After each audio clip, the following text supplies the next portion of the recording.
Bueno, primero quiero comenzar con esta charla que he llamado un llamado a la acción en la prevención del suicidio en el personal asistencial.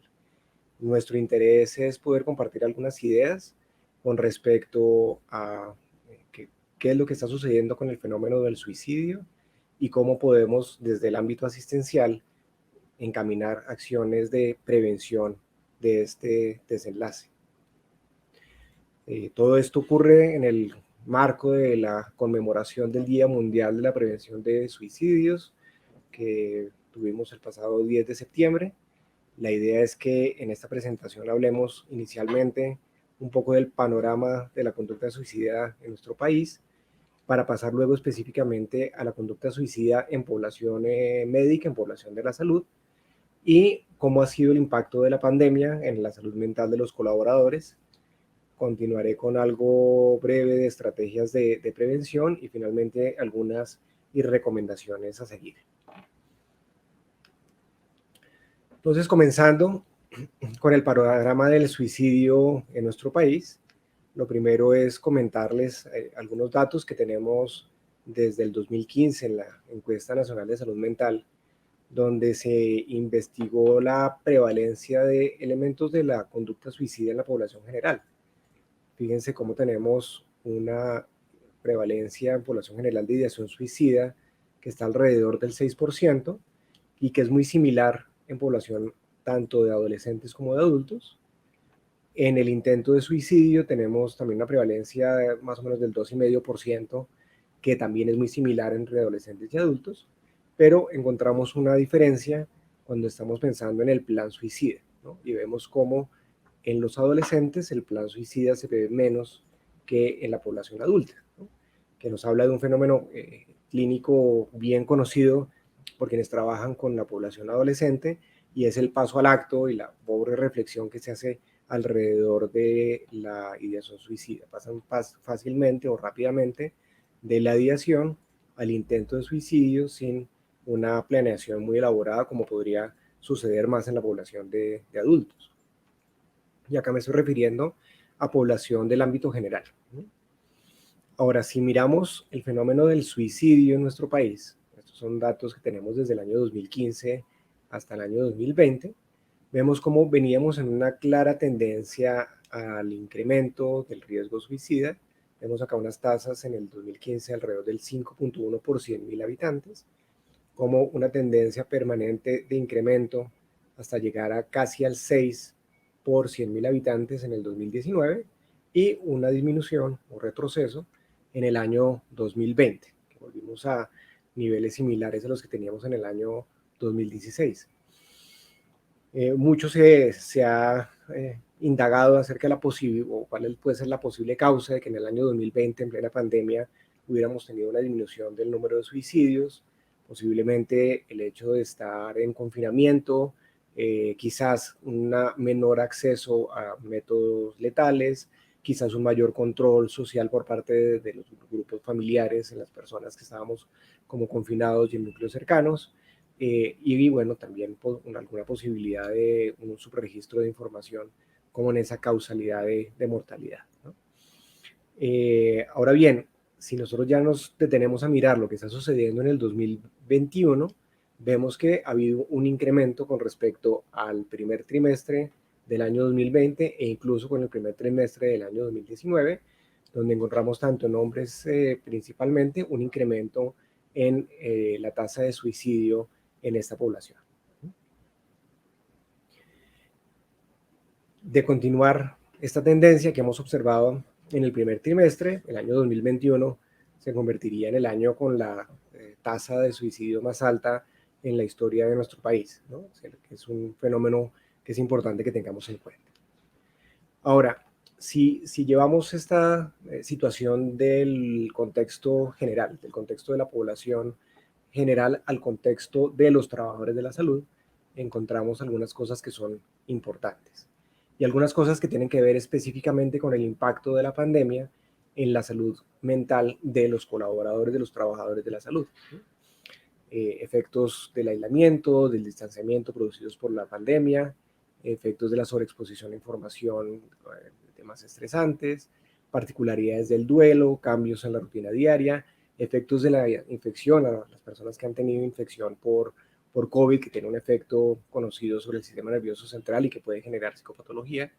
Y estos elementos que vemos que pueden estar presentes en la población general se presentan también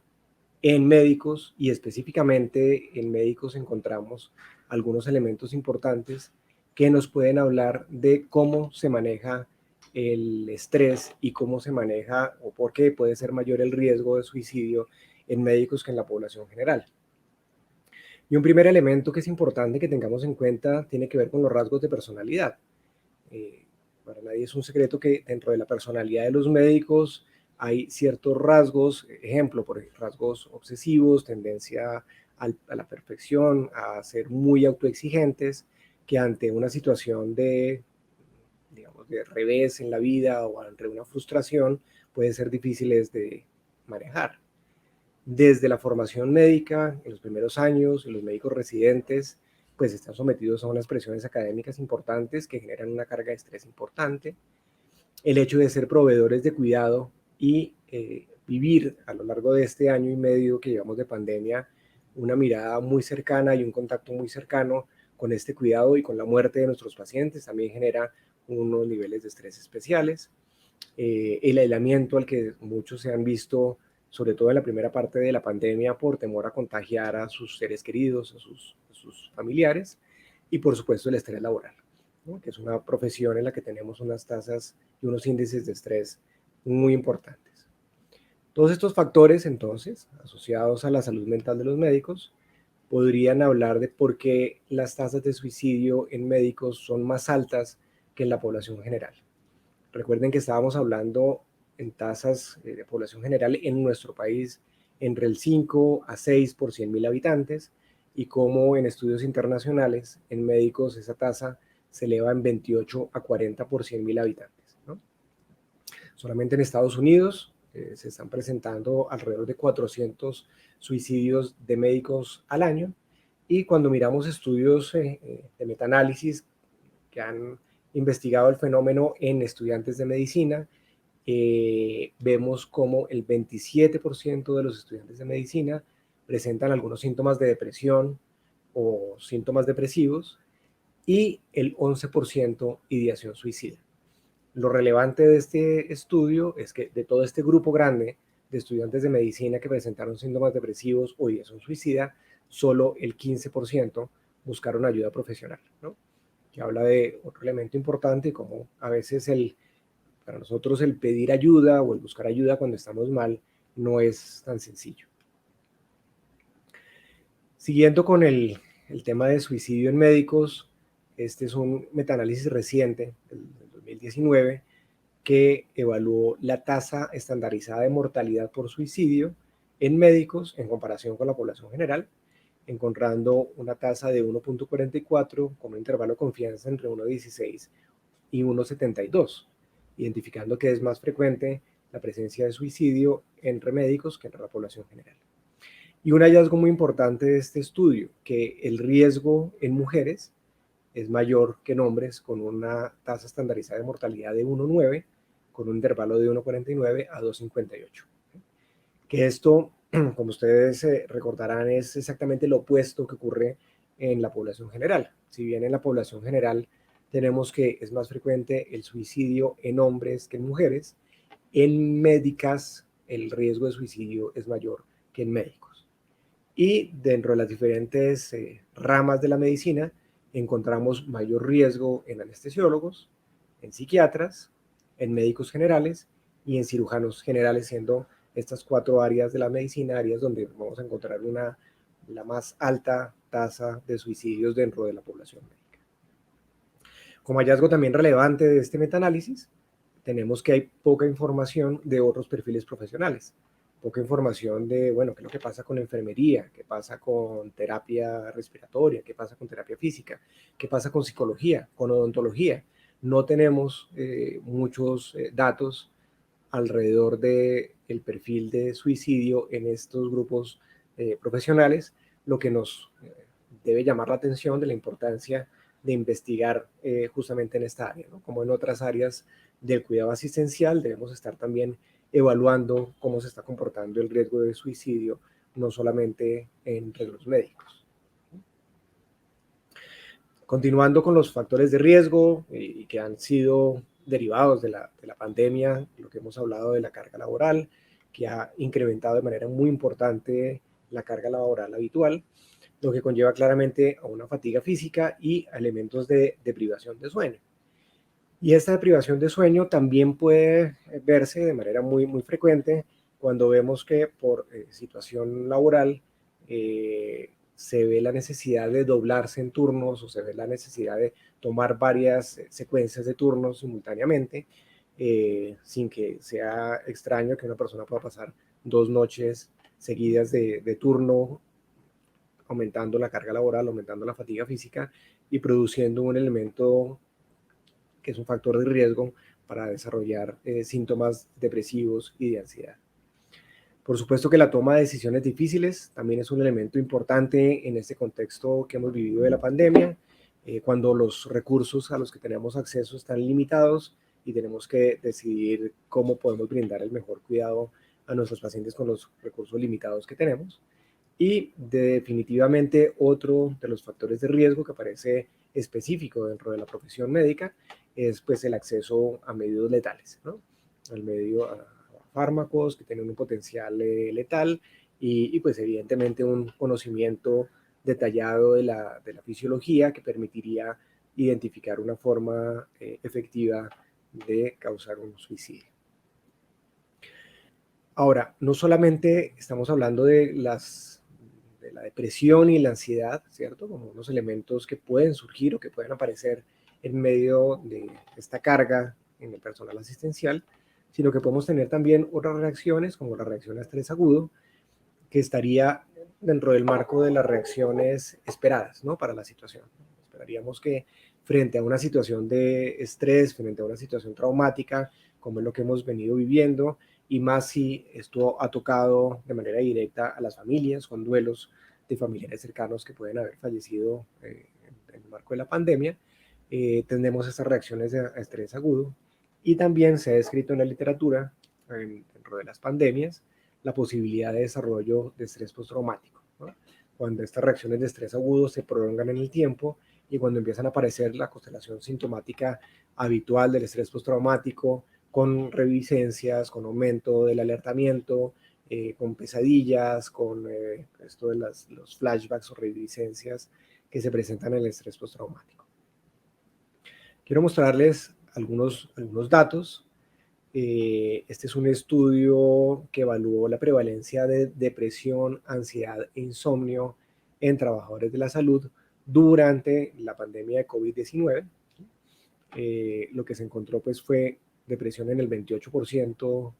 de los trabajadores, ansiedad en el 23% e insomnio en el 34% de los trabajadores de la salud, ¿no? Datos muy importantes, recientes de nuestra pandemia actual y cómo esto ha generado unos síntomas importantes en el grupo de los profesionales de la salud.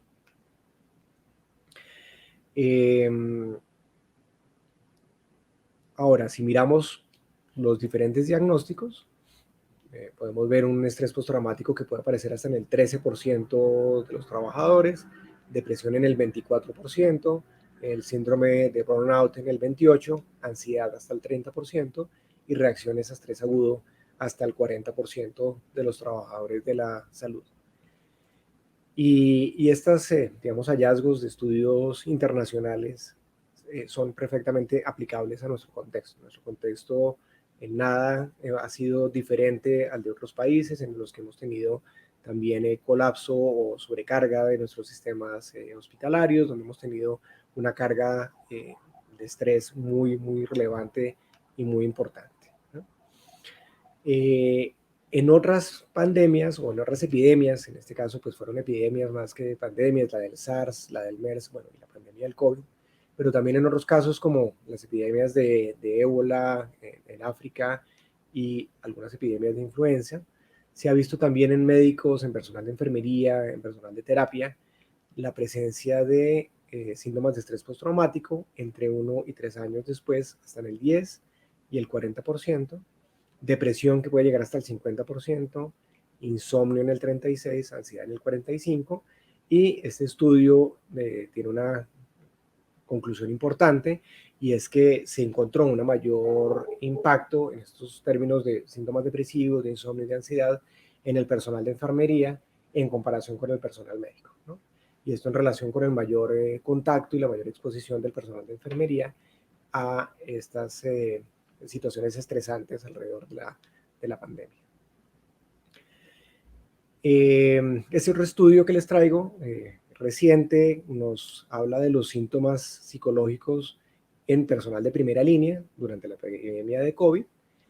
y hacen un llamado a tener especial atención en la carga laboral, ¿no? La carga laboral, en cómo a mayor horas de trabajo o mayor horas de exposición a estrés, pues más frecuencia de síntomas depresivos y de ansiedad. Este estudio encontró que sí existe un mayor riesgo de síntomas depresivos y de ansiedad en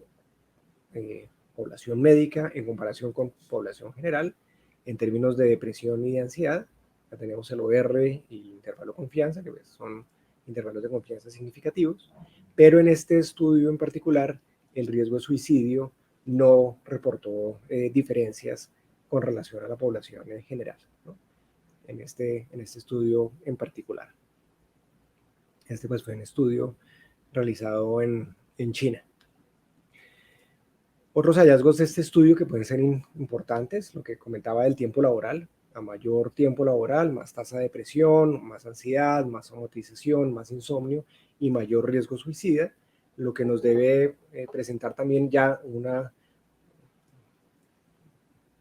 llamado importante a controlar, a contener la sobrecarga desde el punto de vista laboral, claro, dependiendo hasta donde sea posible, ¿cierto? Porque sabemos que muchas veces esa reducción de la carga laboral sencillamente no es posible, y hay que, digamos, algunos factores estructurales que hacen que eso sea a veces complicado, y en otras oportunidades pues sencillamente no viable, ¿no? Y un hallazgo interesante, y es una asociación positiva entre el índice de masa corporal y insomnio y ansiedad en trabajadores de primera línea. Y esto podría tener varias interpretaciones, habría que, digamos, mirarlo con mucho más detalle, pero en general, si tenemos claro que de las medidas que nos ayudan para tener una mejor salud mental y para disminuir el riesgo de depresión y de ansiedad de la actividad física, y la actividad física está correlacionada con tener un índice de masa corporal normal, esto podría ser la explicación, no estoy diciendo que sea específicamente, pero podría ser una explicación de esta asociación que se encontró en este estudio. Y una asociación inversa entre edad, depresión, ansiedad e insomnio, como médicos más jóvenes tienen mayor riesgo de depresión y los mayores menor riesgo. También hay que revisar justamente en este estudio en particular, hubo control de otras variables, como por ejemplo el número de horas de trabajo, que estuvieron controladas, y a pesar de haber controlado el número de horas de trabajo, se encontró esta asociación inversa entre edad y la depresión, la ansiedad y el insomnio. Bien, pasando entonces de estas cifras que nos hablan de cómo estamos o cómo está expuesta toda la población médica, en términos de médicos, enfermeros, terapia, etcétera, a un mayor riesgo de síntomas depresivos, a un mayor riesgo de insomnio, de ansiedad y a un mayor riesgo de suicidio, quiero que nos detengamos en estos últimos minutos a hablar algo de estrategias de prevención. Y acá una posibilidad es que pensemos en programas como el programa que tenemos en Fundación Santa Fe de Bogotá, de Me Cuido para Cuidar, que es un programa que permite que se haga una identificación de personas que pueden estar en riesgo y de una psicoeducación que permita rápidamente identificar casos que requieren un direccionamiento, algún grado mayor de cuidado, ¿no? Que pueden requerir psicoterapia, que pueden requerir una intervención psicofarmacológica y que podrían ayudar a controlar estos síntomas depresivos y ansiosos. Y en general una tendencia y un cuidado institucional en el que se propende no solamente por un cuidado de lo físico y unas medidas de de protección y unos elementos de protección personal adecuados, sino también una preocupación porque la salud mental se esté cuidando desde el comienzo inicial, desde el primer momento pues, de la pandemia. ¿Qué estrategias podríamos entonces plantear, ¿no? Me parece que un punto fundamental es una educación temprana acerca del autocuidado, y pienso que esto debe estar involucrado dentro del currículo incluso de los programas de formación en medicina y en las especialidades, en las residencias.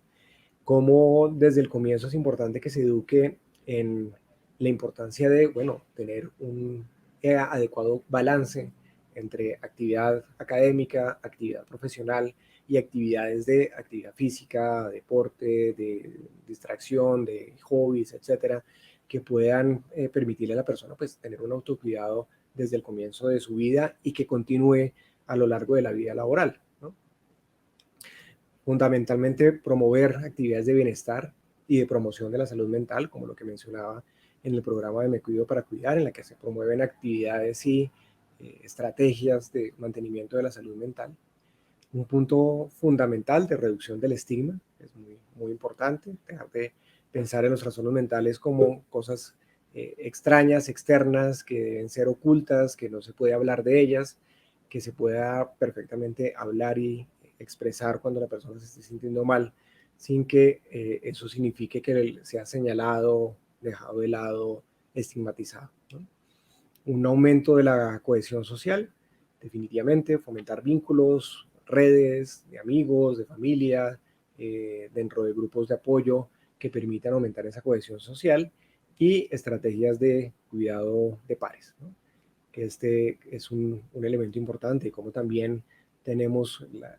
responsabilidad de estar cuidando al que tenemos al lado y que está luchando hombro a hombro, día a día en nuestros servicios, ¿no? Si observamos que está cambiando su comportamiento, si observamos que está muy callado, si observamos que está comportándose de una manera diferente, podamos pues ayudarlo y pedirle, ofrecerle ayuda, o que busque la ayuda profesional. Y ahí vamos entonces al punto de provisión de elementos de protección, porque esos elementos de protección personal también ayudan a proteger en términos de estar más tranquilos, ¿no? Si sabemos que tenemos nuestro tapabocas, si sabemos que tenemos nuestros elementos para protegernos en medio de la pandemia, pues también desde el punto de vista mental y desde el punto de vista psicológico podemos estar más tranquilos de cómo estamos afrontando y cómo estamos afrontando las situaciones, ¿no? Muy importante la posibilidad de servicios de apoyo en línea que permitan una rápida identificación de personas que tienen riesgos y una contención rápida de riesgos, que en ningún momento reemplazan un proceso terapéutico formal, solamente son como un punto, llamémoslo, de tamizaje o de direccionamiento que permitiría en estos servicios de apoyo en línea el poder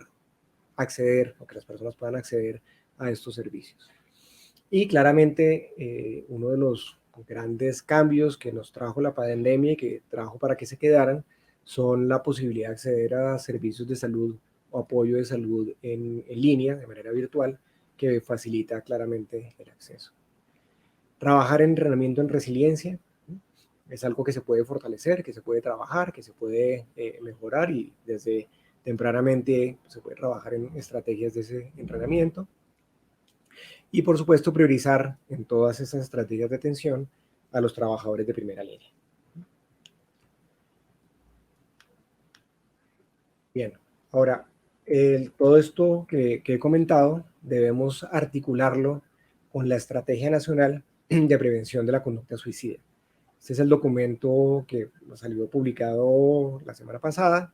Sobre el Ministerio de Salud propone estos 6 ejes para montar su prevención de conducta suicida. Y ellos arrancan con una gran área de satisfacción de necesidades humanas básicas, que tiene que ser un elemento fundamental como consolidador transversal de la salud mental. El fomento de las habilidades socioemocionales, también transversal en todos los elementos de la sociedad y en el país.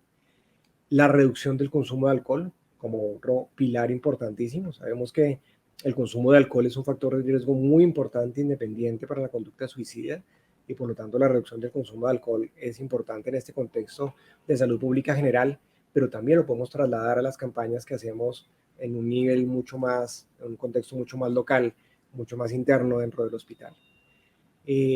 La limitación de medios letales, ya desde una perspectiva más de políticas y de restricción de venta y de acceso a elementos que puedan ser potencialmente peligrosos, como algunos químicos, venenos, el acceso a armas de fuego, etcétera.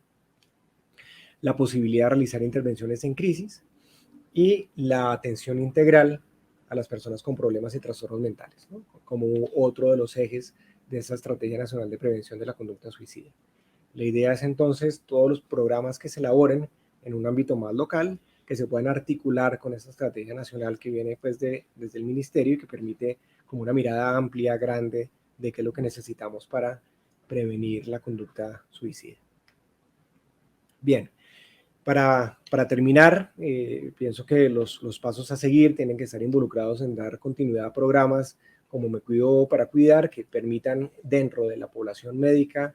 tener una concientización de la salud mental y de tener unas líneas efectivas de ayuda para las personas que lo requieran. ¿Sí? Mantenimiento de las acciones encaminadas al cuidado de la salud mental de los trabajadores de la salud, ¿cierto? En todos los ámbitos, en el ámbito médico, enfermería, terapias, en los psicólogos, odontólogos, etcétera, las diferentes especialidades médicas. Y lo que mencionaba de integrar las estrategias nacionales con los planes institucionales o los planes más locales de prevención de la conducta suicida. Bueno, muy bien, eso era lo que tenía para comentarles. Aquí está todo nuestro equipo del Departamento de Salud Mental de la Fundación y estamos aquí muy a la orden para poderlos escuchar y poderlos colaborar en lo que se les ofrezca.